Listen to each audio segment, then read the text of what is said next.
Hello there, my name is Fran Green and I am a National Sales Manager here at More to Life. And we are here delivering our programme of Learning Lab Lives, which is a programme that we develop through the summer and into September to give advisors the opportunity to upskill at times when it might be a little bit quieter on the business front, bank some of those extra CPD times and actually hopefully unlock additional opportunities in your business. Now, in the previous weeks, we've covered market updates, we've covered our tailored enhanced plans, those plans for people with life-limiting conditions or lifestyles, as well as other matters, including some of the new products that we have brought to market, such as our payment term lifetime mortgage and affordability in its own right, which sometimes is a new area for a lifetime advisor to explore. Now, this week we are on our fifth week, and this week's topic is about lending criteria, the things that we need to know about the products that we offer to make sure that the customer and the property on which the debt is secured is suitable security for lending purposes. Now, just to have a little bit of a recap first and foremost on More to Life itself, that we do offer the broadest range of lifetime mortgages. So we have got the best plan A's more often than not in terms of customers where they're looking for the best rates at the modest release end of the market that you can see there on screen, that we offer more often than not through our flexi choice and capital choice plans. But we also offer the facilities for those people looking more along the max release side. So working through our maxi, our tailored range, which, as I said, also includes our enhanced plans, and Apex, which generally speaking is at the apex of the market, offering the highest releases across most age ranges. Now you will see there Apex is up to 52%. So I do have to call out the elephant in the room where it shows that capital choice does offer up to 55%, and it absolutely does. But you need to be age 90 to get that type of release. So capital choice very much attracts the older borrower in the max release plan space. But generally speaking, it is Apex that will be the highest release. Now, what I always say to people about More to Life is don't think of us as a lender, think of us as a panel of lenders, because we are a multi-funded proposition, and each one of the product ranges, which are ranges in their own right, has a separate funder that sits behind it. Now, each one of those funders has a different customer demographic. So we've mentioned it already, those that want the best rates on those modest releases, we have plans for that, right the way up to those people who need the max release. But equally, each one of those products and funders has a different appetite for risk. So be that the property or the person. And that is what we're going to go through today. Now, this presentation is based on the top sort of 15 questions that are asked by the inquiry team at Answers in Retirement Mortgage Club. So they were the ones that we know come across your desk more often than not. And we're not going to speak about every feature that is on every different product and provider that we offer, but I'm just going to call out the best of the best in each one of those areas. But before I do, it would be remiss for me not to mention that we do have our core 4 features, which includes downsizing to take them in reverse, which is that opportunity after 5 years of a plan being established that you can actually redeem ERC free should you go to port and that property be found to not meet that policy of that funder. Now, that is available across the panel with the exception of tailored plans. Now, for the other 3 core 4 features, though, that's available across all of our plans. So that compassionate window, we talk about that 3-year opportunity where a joint plan finds one of the parties has sadly passed away or moves into long-term care, when the remaining party then can redeem ERC free if they find that plan no longer suits their circumstances.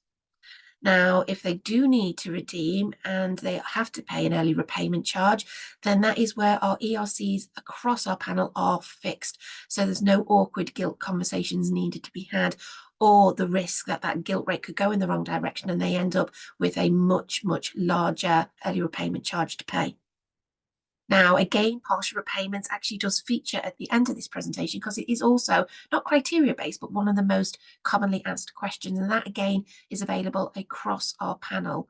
And with our Maxi Zero product we've just launched, actually can be unlimited in certain circumstances for those advisors who have access to it, but up to 12% across our plans. That would be Maxi on the initial advance on an annual basis that can be paid back without incurring an ERC.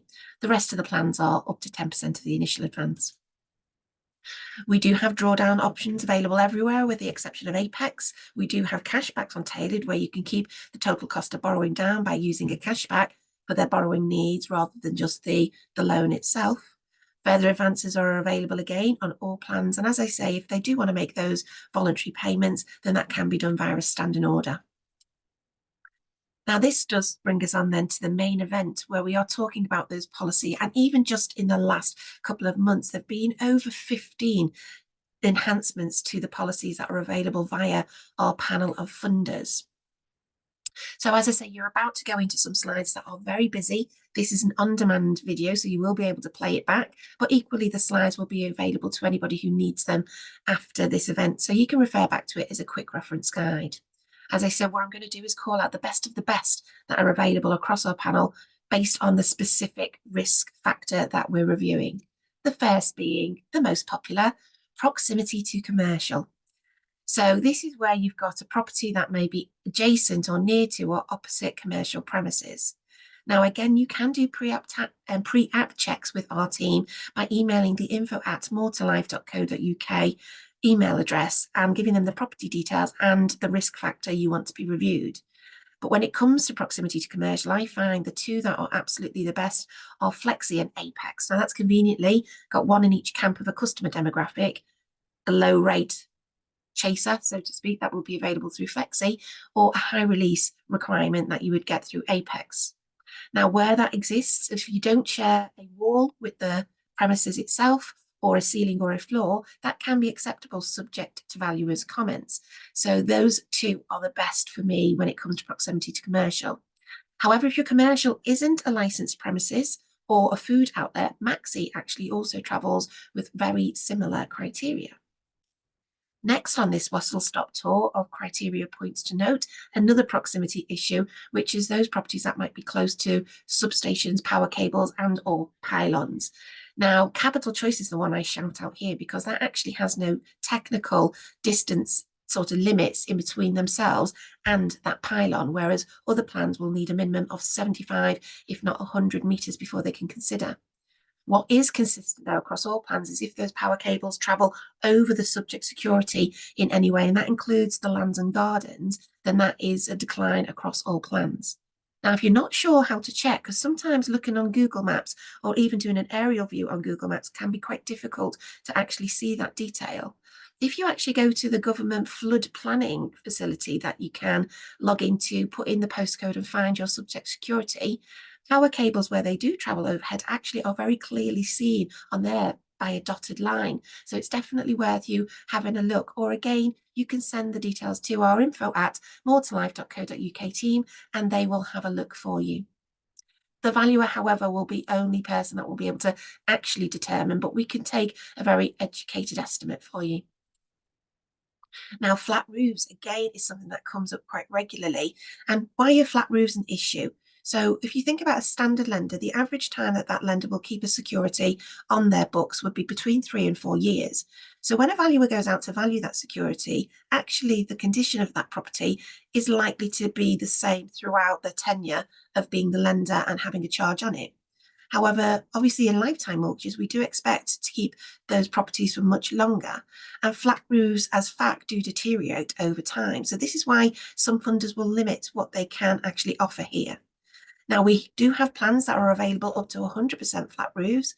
However, do watch out for Flexi Choice because that is determined by the loan to value. And on others like Capital Choice, it's determined on what that flat roof is made of, ideally in more durable medium rather than just a flat felt. As a rule of thumb, as long as it's no more than 50%, you're generally okay, but do watch out for the non-durable side of that. On Maxi would be just 40%. Now you have here on the screen, it's an eye test at this point, but you will, as I say, have the slides available should you want them, have the loan to values based on joint and single life and age of the youngest applicant in terms of what is available on Flexi. Moving on to septic tanks, that's where somebody has private facilities for dealing with their wastewater. Now, again, this comes up sometimes where not all of the funders are happy with that being outside of, say, the curtilage of the property and or it being shared with other properties. So it is one to watch. But if it is shared, we do have funders, as you can see there, that will accept up to 4 households sharing. Now, septic tanks do generally need to meet our binding 2020 rules. These were new rules that came into effect, which meant that septic tanks could no longer take their wastewater out to surface water. Now, across all of those plans, we do need to know that those septic tanks do adhere to that regulation, with one exception, and that is our flexi choice plans. If it is a remortgage and it is outside of that regulation, we can still accept, but in all other circumstances, it does need to meet that regulation. Now, flood risk, again, is one of those areas where we find we get cancelled cases or declined cases because it's outside of risk appetite for flood. And it is the one area where you can absolutely 100% eradicate that decline reason by sending a flood check request to the info@mortallife.co.uk email address. Now, we do have facilities to accept flood zones across the piece, including up to a flood zone 3, with our capital choice plan, as long as it has not been flooded in the last 15 years. Now, when it comes to Flexi, however, where you can do the flood zone checks yourself on the government website, you cannot do a check with Flexi because it has a unique way of identifying the flood risk, which does mean that I've got flood zone 3s, which have come back with a 0 flood risk in their assessment, and flood zone 1s sometimes that have come back with a high flood risk as well. So you absolutely can only do that check by emailing our team, info@mortallife.co.uk. Now, you can do that and ask them to do flood checks across our panel of funders, and that will save you having to look for yourselves. And as I say, irrespective of whether the property is near a body of water or not, that could still fail a flexi flood check. So please do check with the team first. Now, coming on to ex-local authority houses and bungalows, we have got policy that can accept these. Just watch out, some of the funders have a requirement for a higher minimum valuation of the property. So, for example, you've got Flexi there, would normally be 120. It's risen to 150 when it's an ex-local authority property. And Flexi is one funder and Apex as well that will also check for the percentage of private ownership in the postcode. Now, we do that via a website called streetcheck.co.uk, and you can do that yourself. It's actually got an array of different information, and that's quite interesting about the demographics in those areas. But it has a specific housing one. It will tell you the percentage of private ownership. And for Flexi Choice, that's ideally over 50%. But if it's over 40%, but less than 50%, that can be still supported with a funder referral.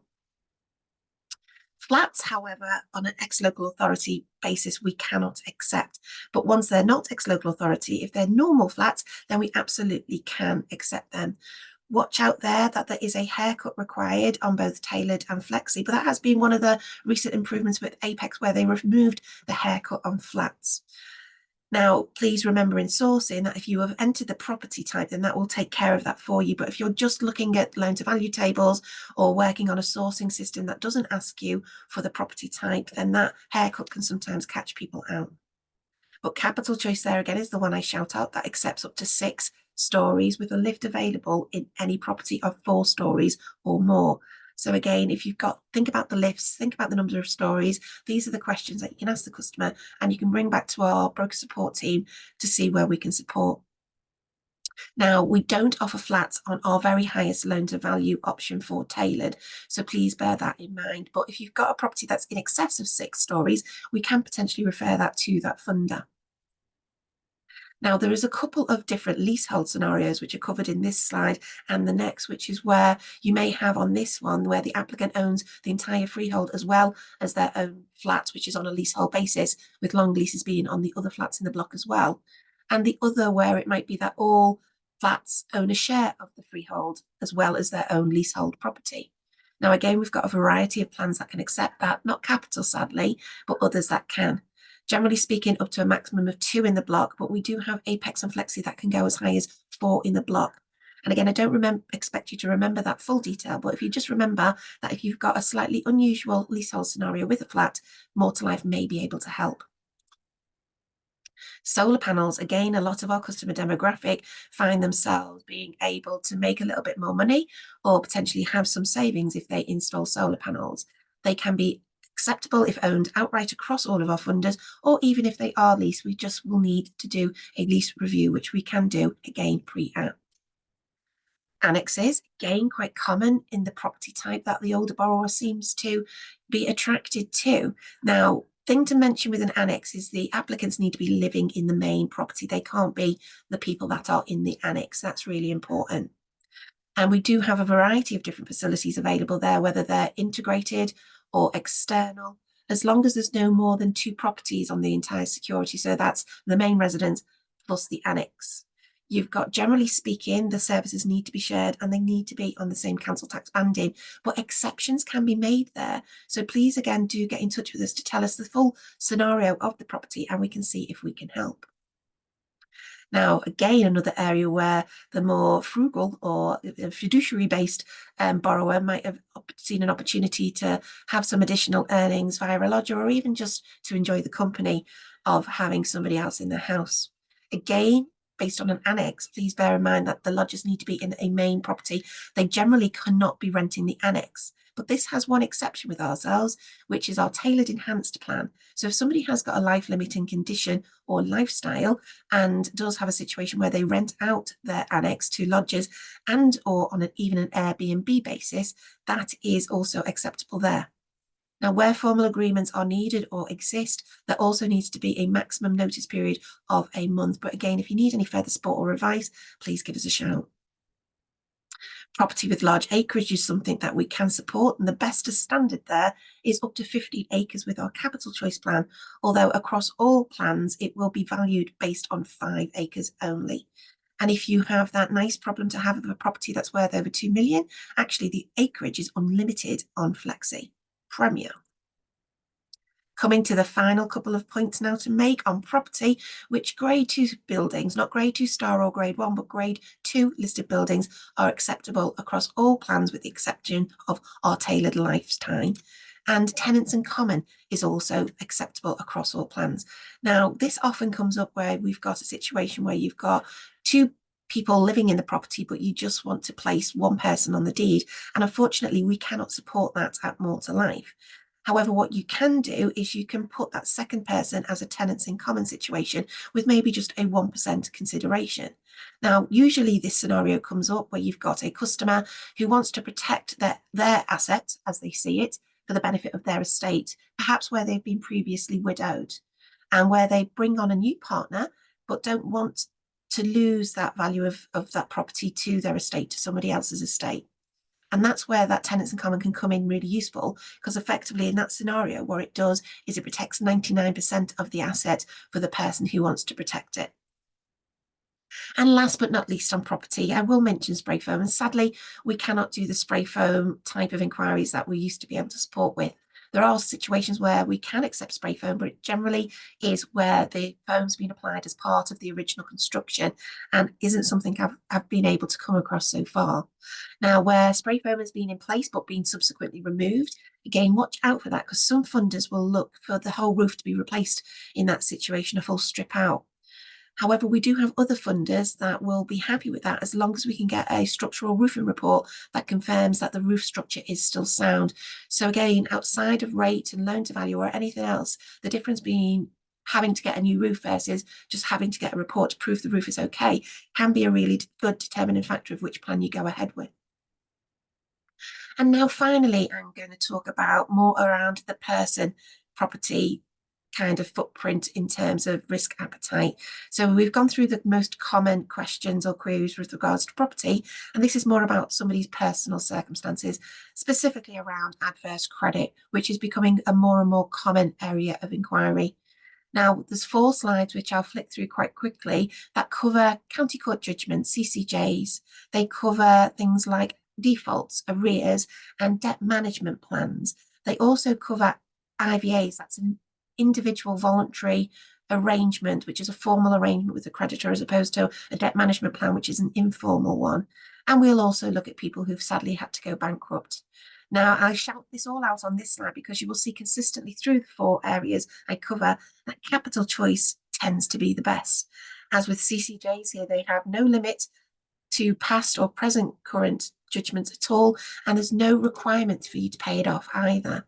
Defaults, arrears, and other lenders' missed credit payments are just not subject to assessment. So again, we don't need them to be paid off. We don't need an explanation for us to be able to proceed. And as it happens, capital choice is also one of the best value in terms of the lowest rated products in the market. Not always the lowest, but certainly up there as one of the lowest. Now, there's a really important piece I mentioned here about debt management plans. And Capital, as well as Apex, are two plans that will allow a debt management plan to continue post-transaction. Now, that can be particularly useful, say, if you are in the conveniently, we've got one in the high release and one in the best rate kind of camps. But if you're, say, repaying an interest-only mortgage and find you can't raise enough to pay off all of the debt, including the DMP, that can continue then post-transaction, but you can still solve the issue of the core debt. On Capital Choice, again, that's the lowest rated kind of space, but it might be that that debt management plan, those creditors have given you some incredible, either frozen the interest or reduced the interest amounts down, and it actually might not be the best advice to repay that debt and roll it into their lifetime. So again, you've got that option there on Capital Choice.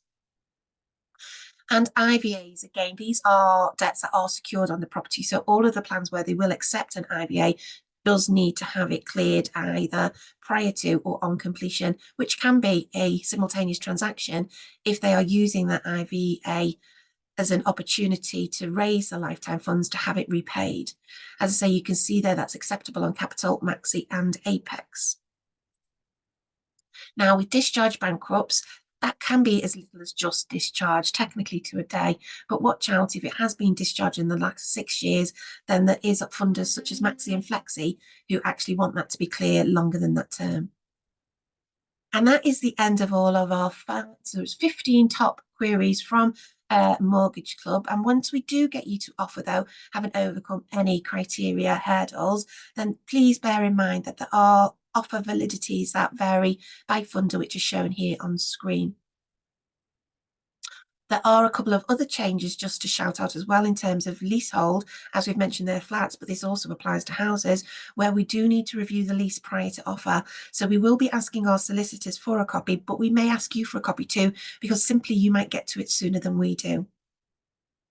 We have extended some of those offer validity periods, as is mentioned there with Capital Choice, to an extra 42 days rather than a new offer being produced. However, we've also extended on Tailored to 70 days and on Flexi, where it's a purchase, potentially up to 90 days. So please do refer back to that previous slide for that technical detail. Also on home improvements, please do be aware that if it is a structural pace of work that the customers are doing, there will be more questions and works and evidence of what they're doing, potentially including building regulations or at least the application for those regulations to be applied for. Now, up to £25,000, we tend to not really ask any questions, but if a structural piece of work is being undertaken, even if it's less than 25,000, please do call it out. If it's over 25,000, we will ask further questions.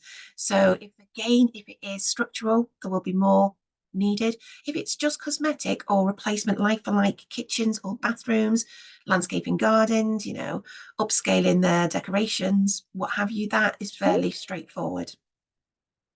And lastly, just to bear in mind that we do have self-service on our further borrowing, which you can do via the FastPath portal, in which you can actually go on, look up an existing client and then process a further borrowing application through to submission.